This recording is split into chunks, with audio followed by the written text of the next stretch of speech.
About that. Good morning, everyone. Can anyone hear me? Yeah, good morning. I can hear you. Okay. Can I confirm that Dr. Samuel Akpan is already on the call with us?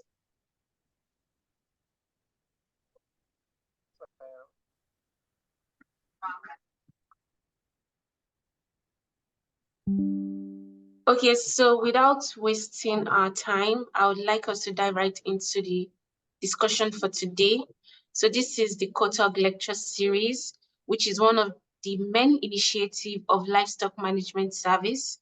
It's a virtual series dedicated for the development of young veterinarians and animal health graduates aimed at integrating the expertise of academics and the animal industry practice. So today we're going to be having Dr. Samuel Akpan talking to us about transnational cooperation in combating wildlife poaching. You're welcome once again, Dr. Samuel. So if you're just joining us now, my name is Dr. Bolanle. You can kindly introduce yourself in the chat box for us to know who you are and where you're joining us from. So without wasting our time, I'll introduce us to our guest speaker, who is a veterinary epidemiologist, a researcher, and a conservation ecologist. He's currently a PhD candidate at the Wildlife Ecology Conservation Group of Wageningen University at the Netherlands. He is also a joint doctoral fellow at Africa Center of Excellence for Genomics of Infectious Disease here in Nigeria. His work experience cuts across veterinary practice, One Health, research, and conservation.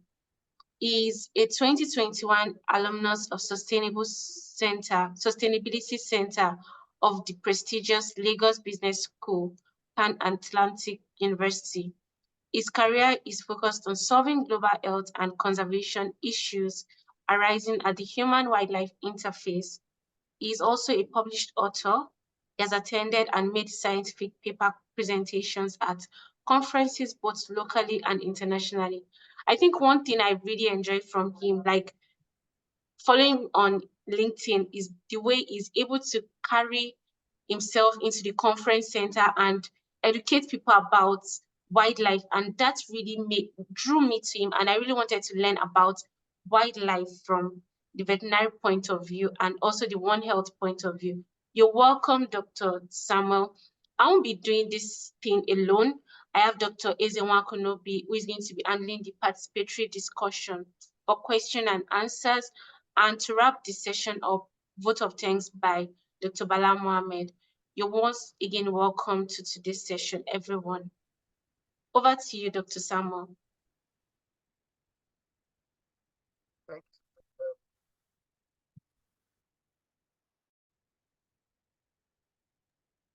I think you need to be a little bit audible.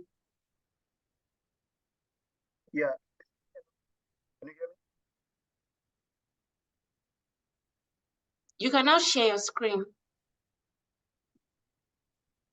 Okay. Your voice is quite low. It's still not. It's still being not being disabled. My sharing is disabled.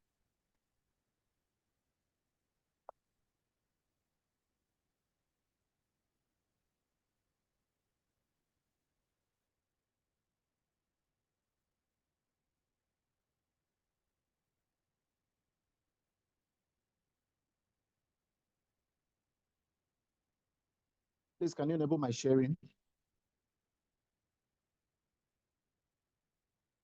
I guess it's a technical issue.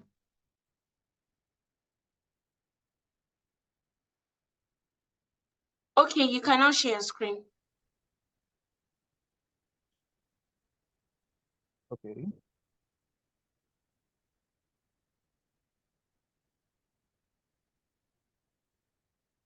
Thank you, everyone, for joining.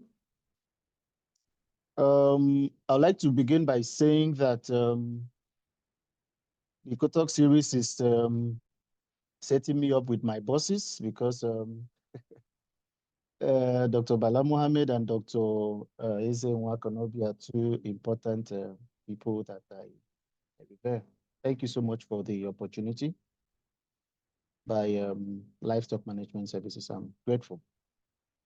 So I want to give a short talk on transnational cooperation in combating wildlife poaching. My name is Samuel Akpan.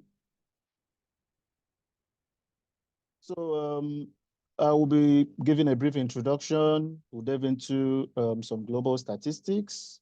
We'll look at the key drivers, and then we'll ask ourselves, why do we need to cooperate transnationally? What are the actions that we need to take? What are the current partnerships that are there? And then we'll conclude today. So by way of introduction, the keyword poaching is what is being used for. I know there are a lot of veterinarians and other people, actors in the livestock industry here. So when livestock is stolen, it's called theft. But you don't use the same word for wildlife. So for wildlife, you call it poaching. So that's just the basic difference, but the both of them are illegal. Now, why the word illegal? Because there is legal killing of livestock, of wild meat, of wildlife. There's legal aspect. In that sense, you call it guilt. But largely, the poaching is legal capture or killing. You can catch it alive or you kill, and that's illegal. And then it's global in nature. The origin started from some impoverished peasant farmers several centuries ago who were trying to see how they can as well cater for themselves, and then they started with the poaching thing, and it has continued up to date. And it's really an issue for the Sustainable Development Goal 15, which is life on land, because when life on land is exterminated, then there will be problems for humans and there will be other issues for the ecosystem. And why do we need to go transnational? Because we need to cooperate across different borders, because it's not something that a particular country will be able to handle. So it transcends national borders.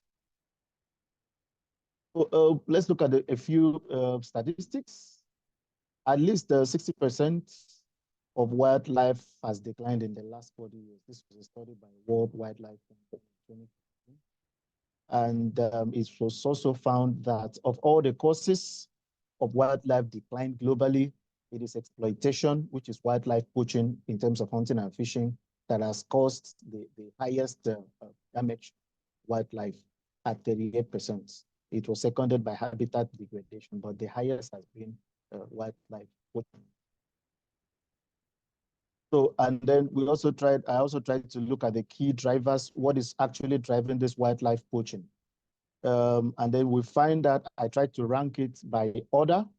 Why I didn't put the statistics to this, because there have been varying statistics with work done over the years. But from all of them, the common denominator I could see is that all these continents remain the same in terms of the ranking. We have Africa first, and then Asia, North America to South America, and then. But Europe actually plays a wonderful part in this, because it's actually the region where wildlife products are accepted. They create a ready market for these things to thrive in other parts of the world. So most of the key drivers range around, in Africa, for example, range about poverty, leaves unemployment, limited livestock production, which will be interesting for LMS to also see. And then traditional medicine, which we call zoo therapy, because some of these wildlife products, are used by traditional medicine dealers. And then in Asia, it's still almost similar to what Africa is. But freedom North America is really driven by pleasure and trophy. People have this, maybe elephant tusk and other part of the wildlife as trophy, and then they also trade it for profit. And then some people also, I think mostly in the US, poach wildlife as a way of protesting against certain laws guiding wildlife. And then in South America, is used as part of drug trafficking. Some people could hide drugs, illicit drugs in wild animals, live wild animals, and then they export them into another country for fear of being caught at the airport. And then in Europe, sometimes people poach because generally they want to balance the ecosystem. You have so many wild deers, and then there is no enough food for them or something, so they shoot some of them, and then people go in to eat them, and it's really expensive because it's like a delicacy for elites. So this is what I just talked about. You have income, you have food, you have traditional medicine, and then you have culture. Why must there be transnational cooperation? It's basically because there are overlapping boundaries. If you look at different countries in East Africa, in West Africa, in the Americas, the boundaries between countries are not, you don't really like bar them off, you don't fence them. And so most of these animals, wildlife migrate, like you can see the picture below, they migrate from a different country into another country because of sometimes climate change, sometimes seasonal variations. They go more where they can find more water or where they can find more food. You see the way the birds are migrating, and then the way the mammals are also migrating in the picture down below from country to country. So to be able to stop poaching, it requires different countries coming together to say, what are the laws? Let us see how we can safeguard our biodiversity. Transnational cooperation is also needed because when ecosystem imbalances happen, it does not respect country, does not respect boundaries. It's going to have adverse effect on different countries in a particular region, like the imbalances that caused the low-cost infiltration several years ago in East Africa. It's just an example. And then there is issues for global public health. We keep talking about zoonoses, diseases transmitted by animals to humans, because when we do not cooperate transnationally, these animals who are reservoirs for most of the emerging infectious diseases and viruses and pathogens that we know move into other countries, and then people try to hunt them, go close to them, contact them.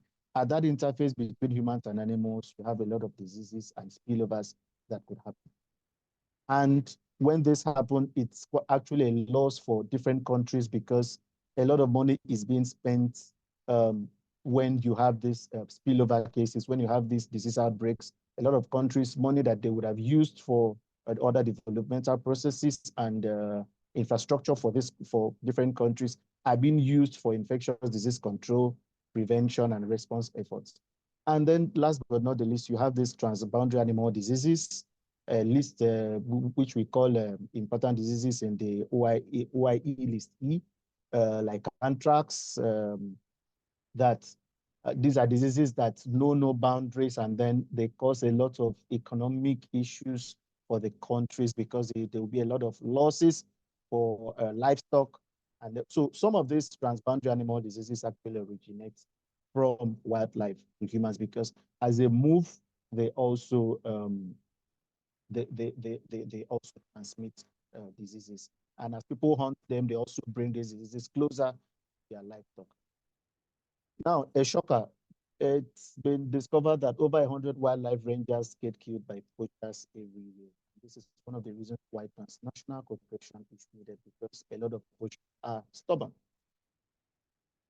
So we've talked about key drivers and what is happening globally and what is happening in Africa and Nigeria. So it was Walt Disney who said that the way to get started is to quit talking about it every time, but for us to also start doing. So what do we need to do? We have about 5 actions, which I believe that if we engage in this, we'll be able to cooperate transnationally to also prevent or reduce the various minimum issues of wildlife poaching. We need to perform more advocacy, engage community stakeholders that are involved in these across borders, address their belief systems, because a lot of them believe that wildlife can never go extinct and there are no issues with hunting or poaching them, and then try to influence behavioral change. We also need to go into look at the educational aspect I met a couple of people, students, I think last week or so, who were feeling that their career in forestry and wildlife management, where they're going to work and all of that. So we have to also be able to educate these people, our youths, and let them know that careers in environmental biology, ecology, aquatic wildlife medicine, and One Health, it's the in thing. Yeah, these are the courses of the future, and these are needed to also help us with these issues, because a lot of these funding agencies out there and international agencies are actually funding issues that have to do with the ecosystem and poaching. So we need to also engage these people and also look at the curriculum. Is there a way we can include this in the curriculum and see how from secondary schools we could form clubs and then teach young people about protecting wildlife? We also need to perform do some level of empowerment, address inequalities, because we find out that there are inequalities for the down south, global south. There are inequalities in terms of access to funding, to be able to protect wildlife. We need to address poverty by human beings, because it's one of the factors that is driving wildlife poaching, because they need to sell, make income for themselves, and a lot of the people that engage are unemployed. Look at the policy. We need to co-create new policies, not just passive policies from top bottom. We need to engage with bottom top approach, create new policies around this that will also have some input from the community. We also need to and enforce existing regulations and do with stiff penalties, because when I was looking at some of the laws that we have that are is still moribund and, should I say, outdated, because we have a fine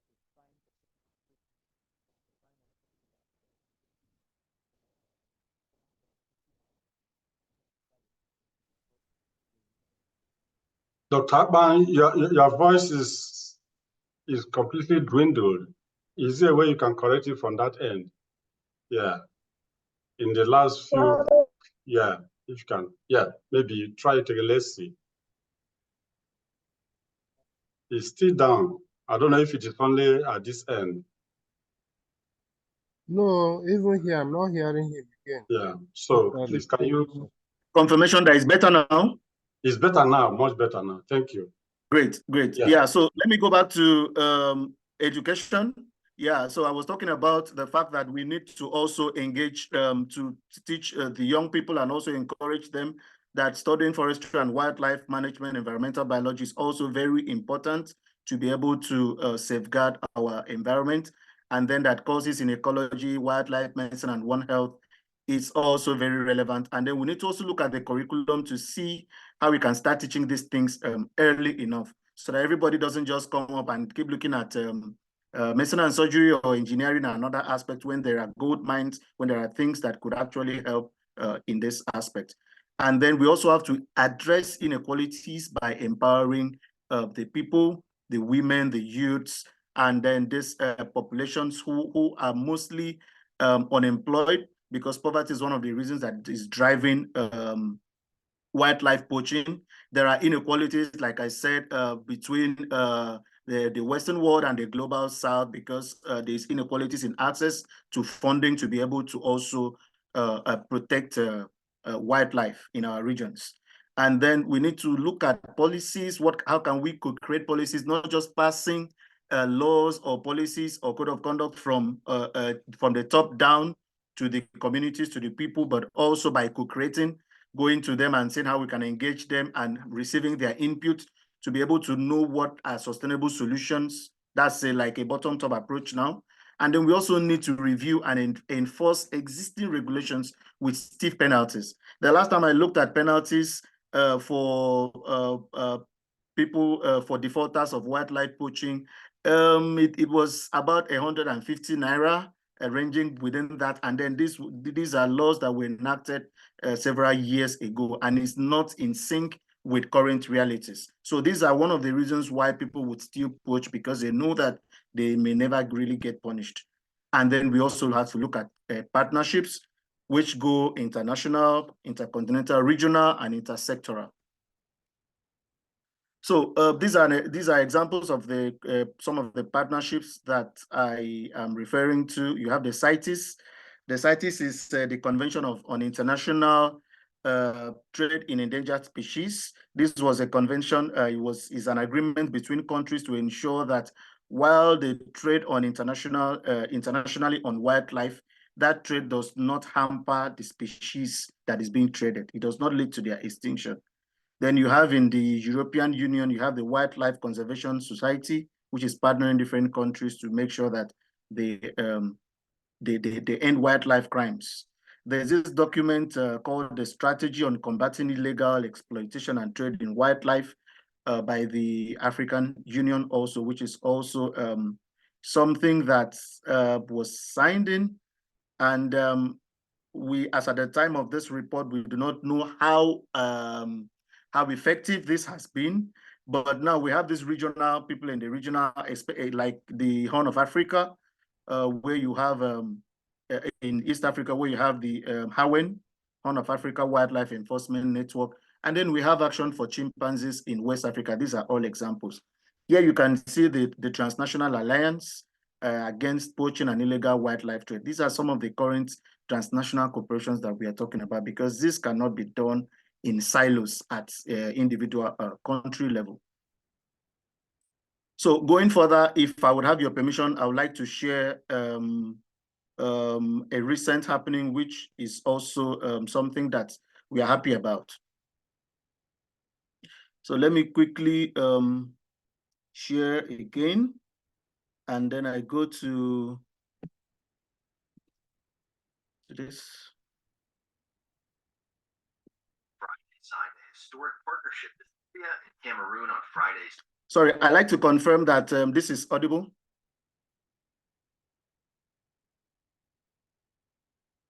Can you hear me? Yes, I can hear you.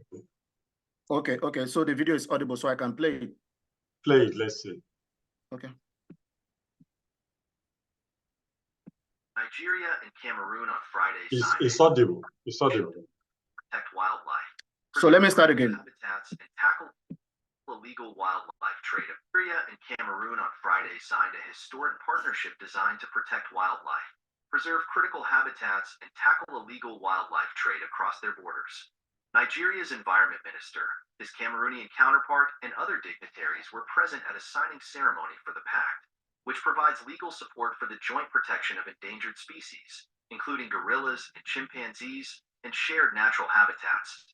Authorities said the countries would share intelligence, conduct research, and strengthen law enforcement against offenders. Jules Ndongo, Cameroon's Minister of Forestry and Wildlife, said, "The exploitation of forestry resources and poaching, especially cross-border poaching, are serious threats to the sustainable management of our natural resources." The partnership will also address illegal hunting and wildlife trafficking. Nigeria shares a nearly 2,000-kilometer border to the south with Cameroon. The region is home to some of Africa's most endangered species of apes, chimpanzees, leopards, and elephants, all of them threatened by poaching, growing population, mining activities, and illegal felling of trees.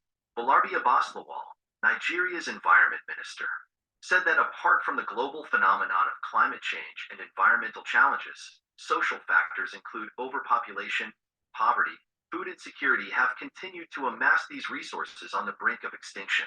While this is going on, cross-boundary illegality has further aggravated the trend, and we're coming up with so many other steps to address this, including trying to enforce our legal system to see environmental crime as serious as other crimes.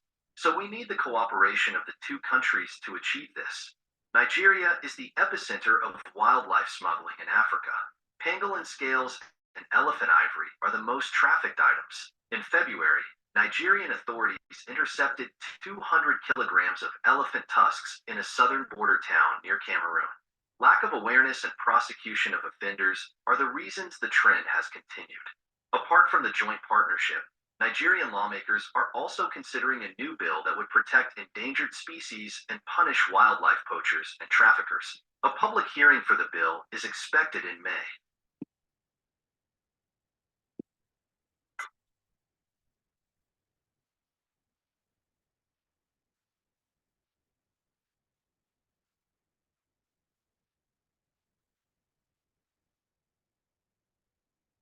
Yeah, permit me to go back quickly to continue with the last slide.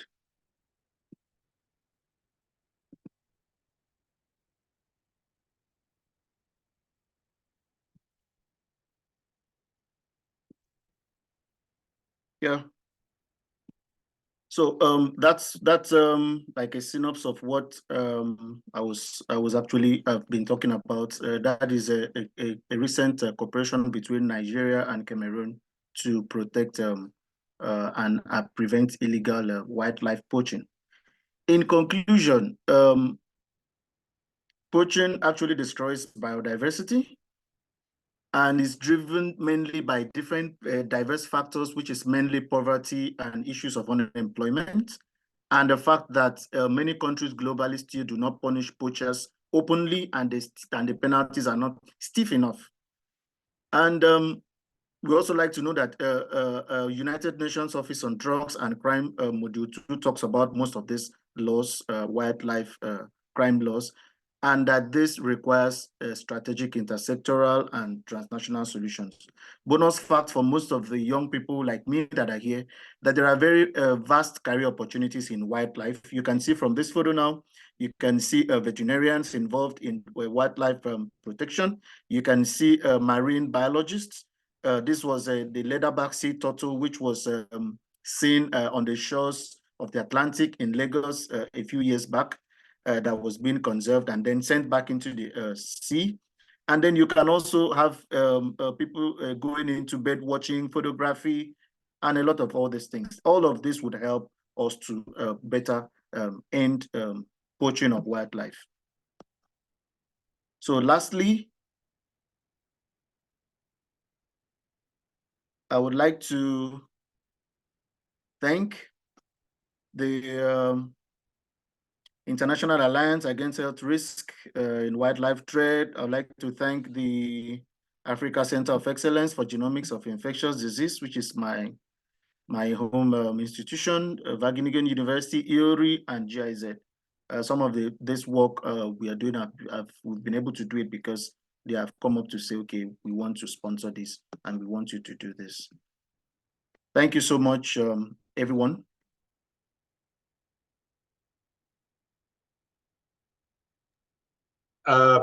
Thank you so much, Dr. Samuel Akpan, for this wonderful presentation, so precise but loaded. I am sure that there is none of us here that has not his knowledge and understanding of the issue at stake has not been improved upon. I'm sure nobody will regret giving some time to attend this lecture. We have loved to have more of you, but we are time constrained. So you have done so well, even within this very short time frame. I have checked through the list of participants, and I could see that a lot of people from different backgrounds are here. That is what it's supposed to be, because it is a collaborative issue. All of us get involved in stopping this poaching thing. It will be more effective than just one institution or one person working on it. I'm particularly impressed that our prime institution in Nigeria here in charge of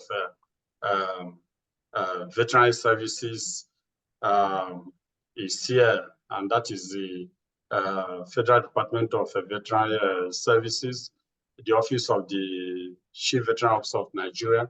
I can see one of them on the list, one of the officers that are involved in wildlife disease control. I am sure he will take all the message that you have given us to his direct boss, the CVOM. Now, it is time for us to make our, to ask our questions, drop our comments on what Dr. Akpan has given us this morning. And I want to plead that as much as possible, we'll make it direct to the point, and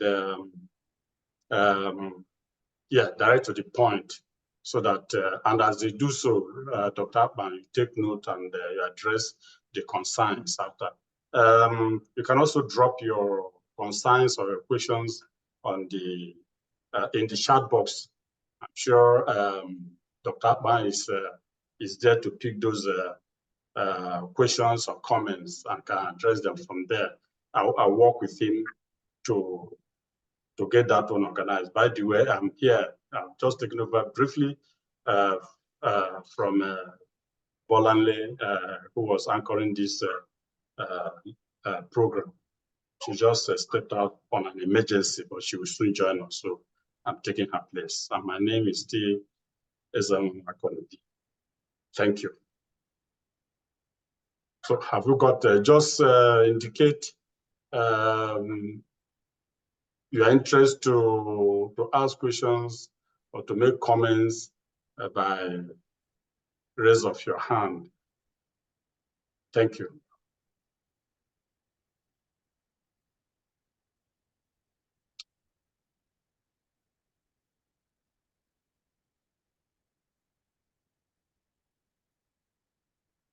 Okay, while we're waiting for people to make up their minds on, okay, I have something here in the chat box. In the chat box, I'm sure Dr. Akpan is taking note of that.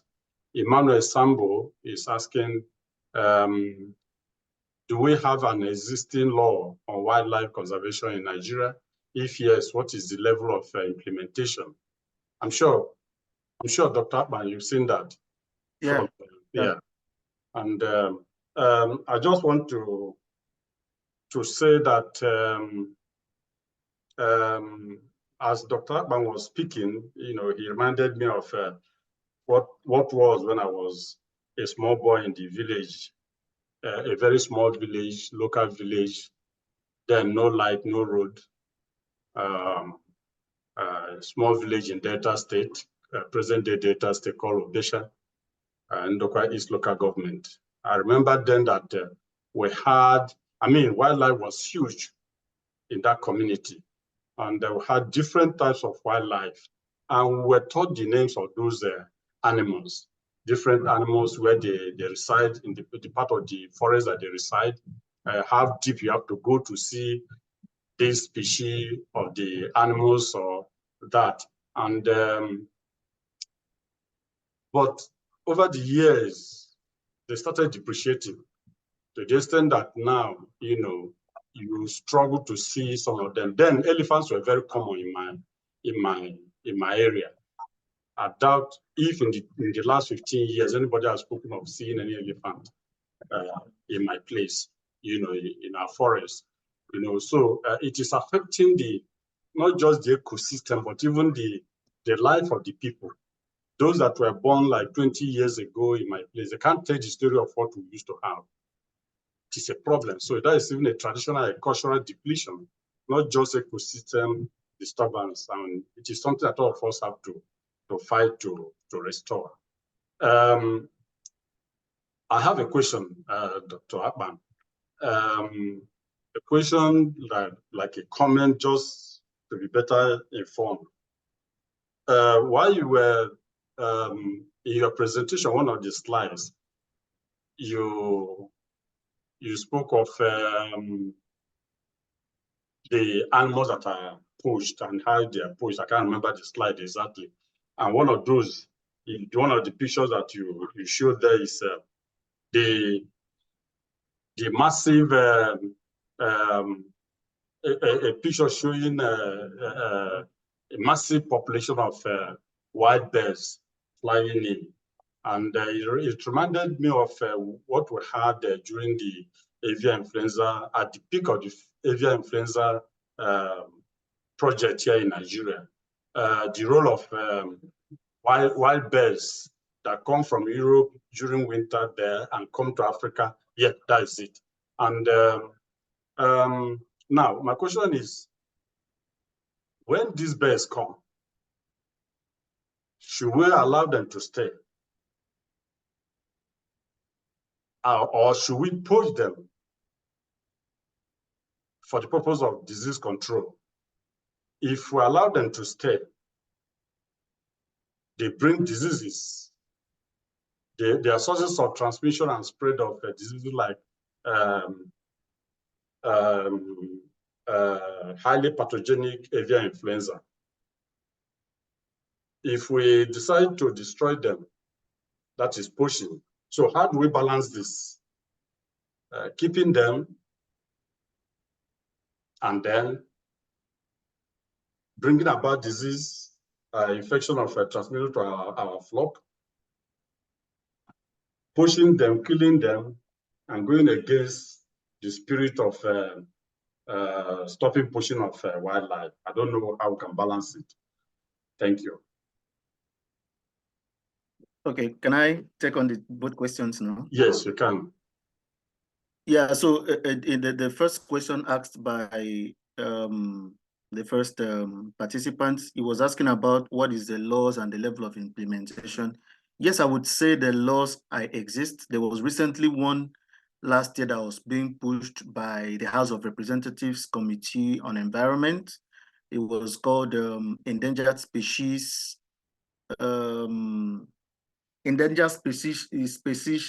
Conservation and Protection Bill. Yeah, there was a bill like that enacted last year. But the issue has always been the implementation, because these acts are still going on. And then you would really need to merge between having a bill, a law in place, and the enforcement. The level of implementation has not really been something that we would really be excited about, even though they are doing their best. But you first need to know that you would need rangers to be able to enforce it. How many of the young people are ready to? That's why I talked about co-creation. How many people would want to go into being rangers to be able to enforce? Because this has to be done physically also as well. Then for the second question, sir, you do not need to hunt those birds. Then, like I said in a slide that I talked about Europe, let me go back there if I can find it. You can see there's something called culling. Now, there is legal and illegal. Now, if the country decides by policy that, okay, we are going to be able to call some of these birds during this season of migration because of this, that's a very different thing from poaching to for the purpose of selling or consumption, because when you do that, you are actually harming not just yourself, but your family, and you're also sending it, like exporting some of these diseases or pathogens. And then most of these birds also are not, these pathogens are reservoirs of the birds, but it's because of the activities of man that makes most of them really dangerous, and also maybe coming into. So if you observe a good biosecurity in your farm, for example, you have a farm, you have to you understand, a poultry farm, be able to put the necessary biosecurity defense and the barbed wires, then these wild baits don't have to come in to infect the poultry. That's my take, sir.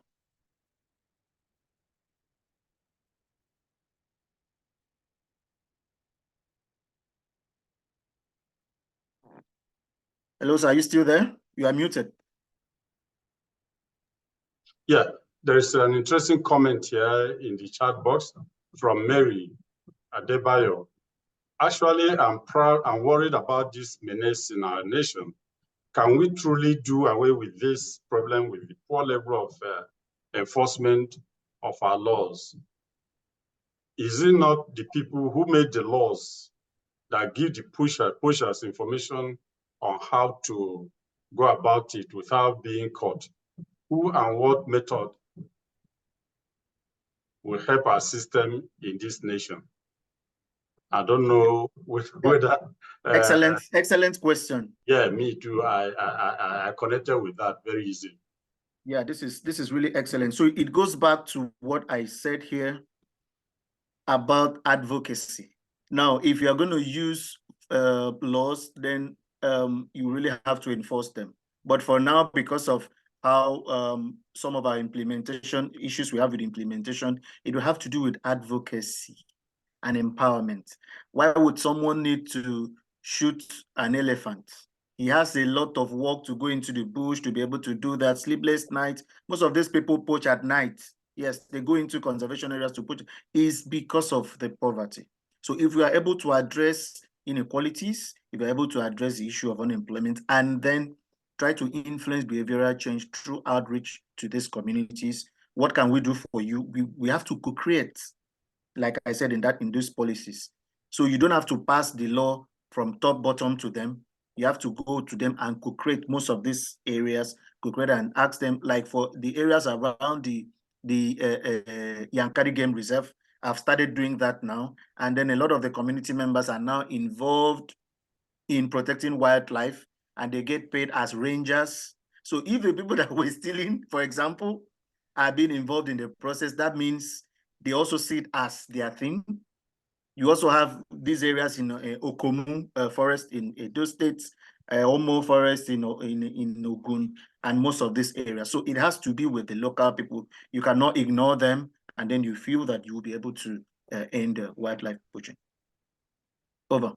Yeah, thank you so much, sir. I have somebody here, Joel Bauche. I don't know that finger. I don't know what this emoji is, whether you want to ask a question. Joel, do you have any question? Yeah, I have a question. Okay. Good morning, everyone. Thank you. Morning. Good morning. Good morning. Good morning, Good sir. morning. Good morning. Please go ahead. Okay. Thank you, Dr. Akpan, for this wonderful presentation. Just to add to the last question you asked about poaching migratory birds. We could do active surveillance when these birds are migrating to our parts in this world, in this part of the world, to see whether they have this viruses in them, so that we could alert farmers around to intensify biosecurity measures, as you rightly mentioned earlier. My question is, from your exposure, sir, in this space, how can private bodies and private individuals leverage on this issue and see how they go about reducing poaching? Because policies in government, despite the importance, take time. That's my question. Thank you. Thank you very much, Dr. Nshebwa. Yeah. Joel Bauchi. Yeah, Joel, thank you so much. So, how you can key in, or how agencies can key in, even NGOs can actually key in. The World Wildlife Fund is there. There are lots of other different agencies like African Wildlife Foundation.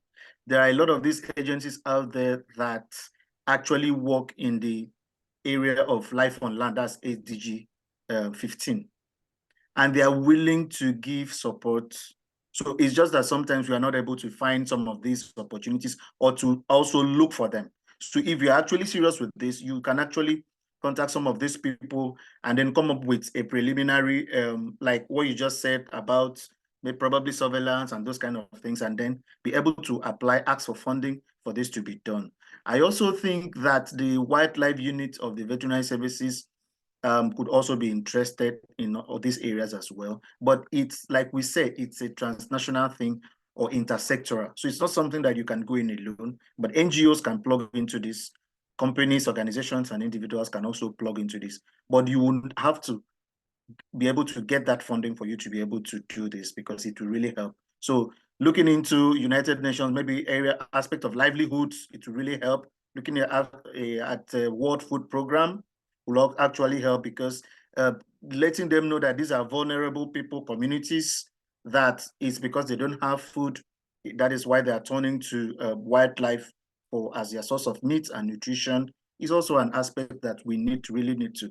We've kept quiet over this gold mine for so long, and it's becoming an issue because other countries out there, other regions around the world, they derive a lot of GDP from wildlife, tourism, and the rest of them. But poaching is an issue that we really need to go into, to look at, to be able to see how can we harness, instead of destroying them and also destroying our GDP and our sources of income, but we can also make something from it. Over.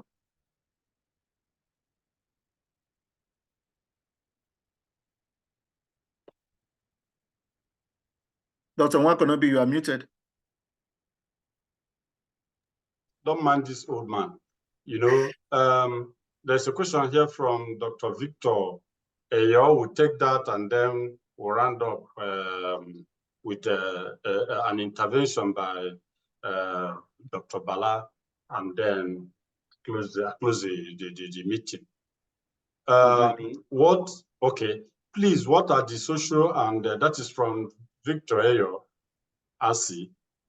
What are the social and cultural implications of this law, especially regarding the cultural and regarding the cultural and social beliefs? Yeah, you're right. So how do you want to address that? Yeah, so this is also in the area of advocacy. So when we pass laws, we also need to look at the community aspect, the community level, to be able to see what are the drivers, because most of the drivers of some of these practices are rooted in culture, are rooted in their traditional practices and all of that. So this law is like a normal law, a normal bill where something is prohibited. So it does not really address the interest of the indigenous people in terms of their beliefs, but this just has to do with the implementation of those laws for those that are in relevant authorities to be able to go down to these people.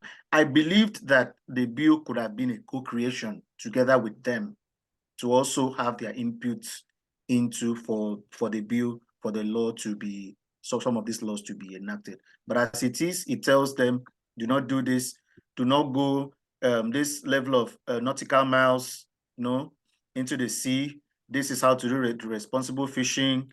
These are the kind of birds you should not hunt.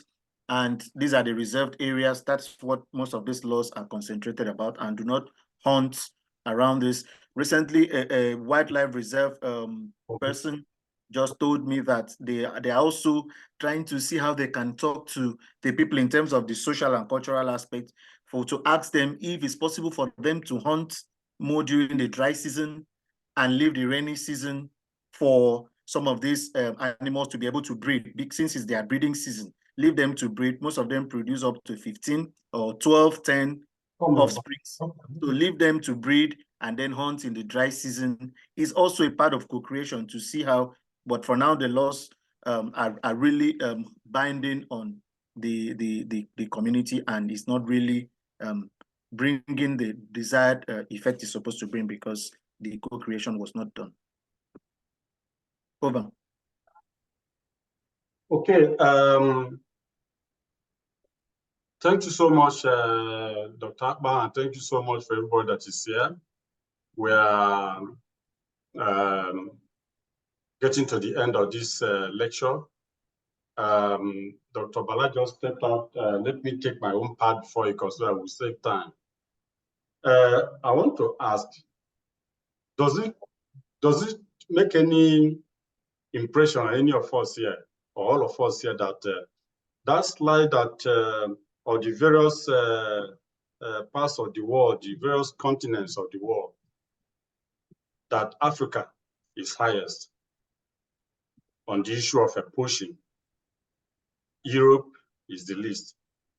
Why is it that we always worst off in every situation? Why can't we change it? And if it has to change, who are the people that will change it? You and I. You and I. No European will come here to change it for us. I believe that it is doable. We can do it. It's just a matter of all of us, and every one of us and all of us being part of what is happening. And that takes me to something that I've noticed while I was in service. By the way, I was the pioneer head of wildlife division in my department before I retired. That was my last bit before I retired about 18 months ago from service. There was nothing. I started from the scratch. Now, how many of us here are interested when the National Assembly calls for public hearing on a bill? What we do most of the time is just sit back. And when we sit back, whatever comes out from there is forced on us. We need to participate. Other groups take their time to travel all the way from wherever they are to come to Abuja here. But when it is on issue that concerns us, we're so lax, and we end up, those bills end up being passed and being enacted into law. Maybe they are defective, maybe they are impracticable, but we had the opportunity to change the situation. So I think it is a wake-up call for us to start participating when calls are made, announcements are made of public hearing at the National Assembly for issues that concerns us. All of us should be ready to participate.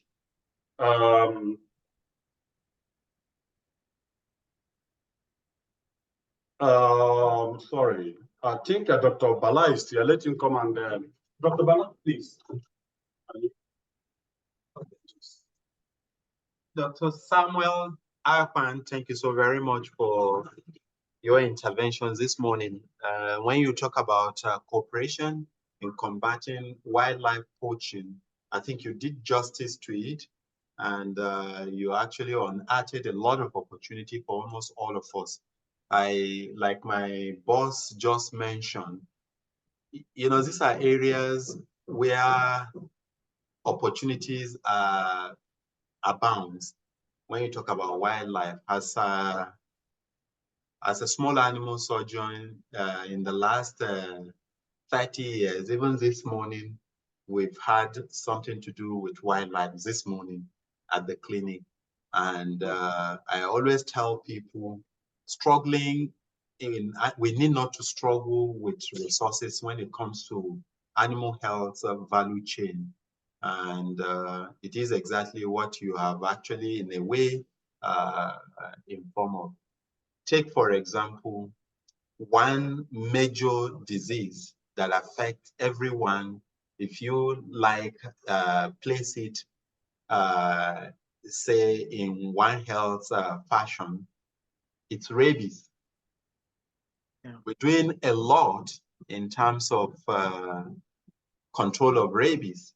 A lot other organizations at regional, at continental and global level, everyone is interested. WHO, FAO, and UN Office of Environment, they are all interested in issues of rabies because this has taken toll on mankind. And look at this scenario where we have all animals, local domesticated dogs and cats, vaccinated back to back, but you still have some animals go into the bush.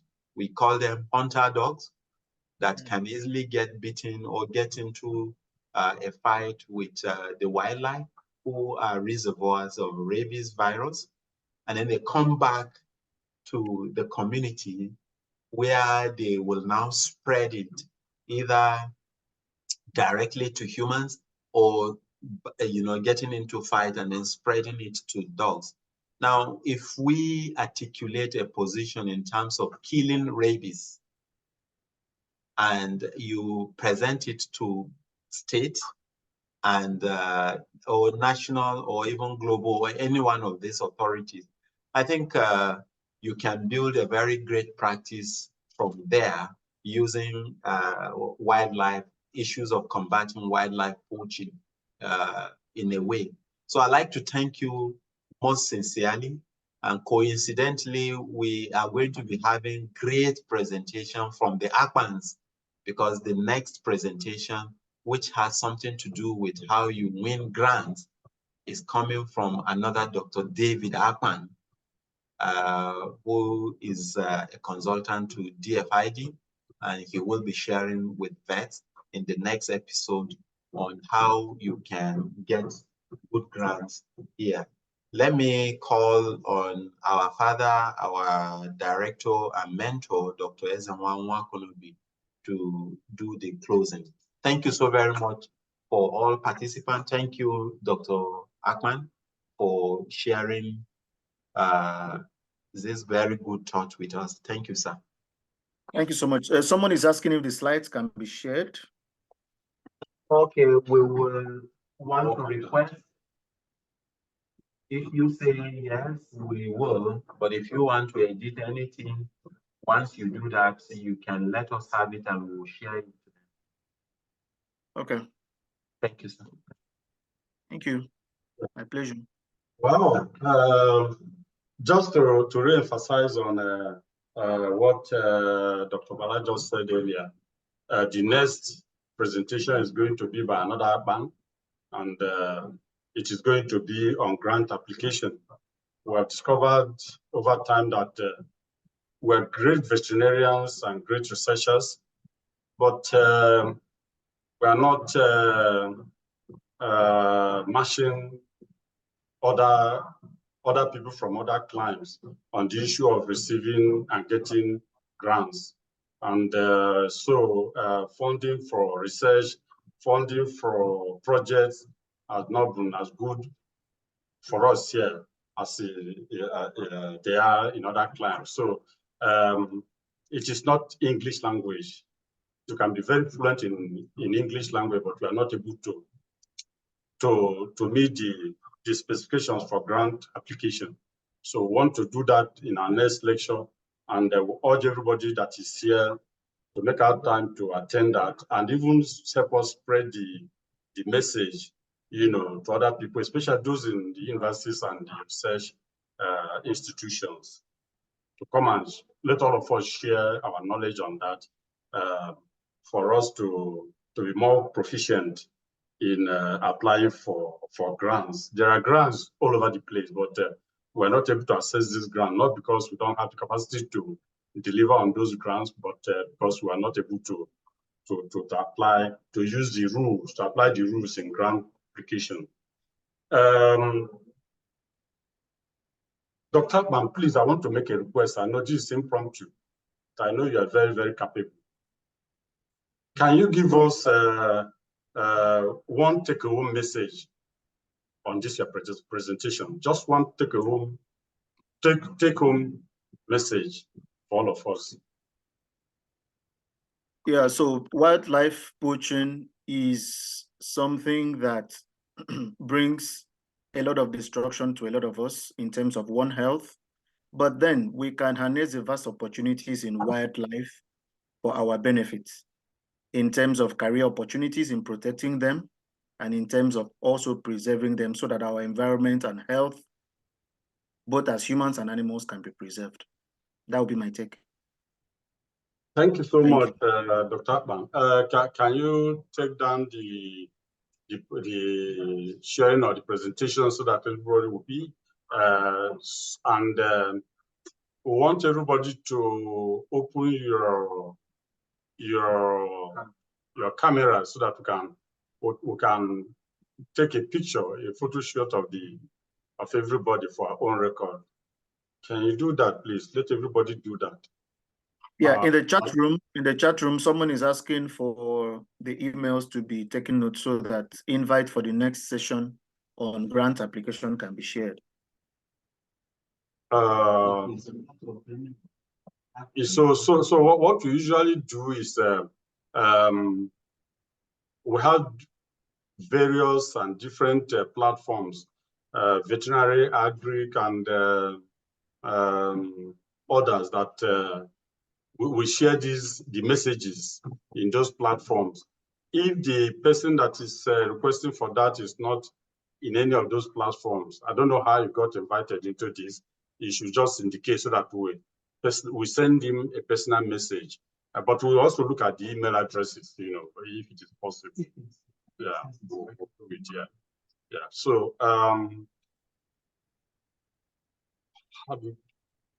sorry, Bala.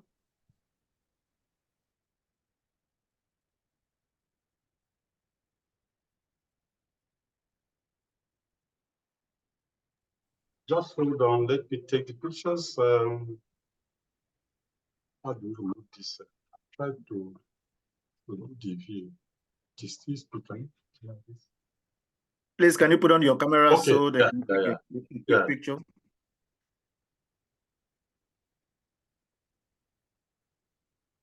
Obeta, Mary, Isifanus, Techno, Shidima, Zoom user, Awab Bello, Chisom, you are not on yet. If I take this picture and you are not there, you are absent. Dr. Obala, there is a message in the chat box. Let's see. And I think this should not be restricted to vet alone. That is true. I agree. True. We'll work on that. Totally. That is true. That is true. That is true. No question about that. So let's have everybody on video.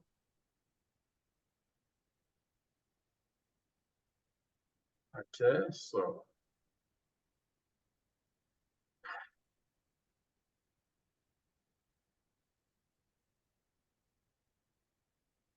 yeah, that does it.